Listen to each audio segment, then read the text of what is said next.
ஒரு ஆண் 1000 பொம்பளை கிட்ட போயிட்டா அவனுக்கு என்ன பேரு? அவர் ஆம்பளை தான்.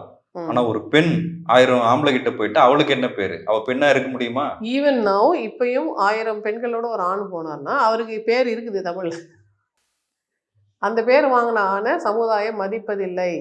இந்த பணம் அந்த காலத்துல வேணா அவர் பெரிய ஜித்தன்னு உலகத்துல சொல்லியிருப்பாங்களே தவிர, இன்னைக்கு 1000 பெண்களோட ஒரு ஆண் போயிட்டு இருந்தா அந்த ஆணை துச்சமா தான் மதிக்கிறாங்க. It has no value. அப்ப இன்னைக்கு ஆணுக்கும் அது பொருந்துது. ஒழுக்கம்னா ஒழுக்கம் தான். அது ஆணுக்கும் பொது, பெண்ணுக்கும் பொதுன்றது எப்போலேருந்தோ நம்ம சொல்லிட்டு இருக்கோம். பட் இப்போ அது நிஜத்துல வந்துருச்சு. It's now the universal truth.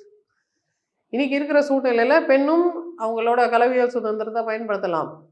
அது பண்ணாம இருக்கிறது பெண்ணுக்கு கௌரவம்.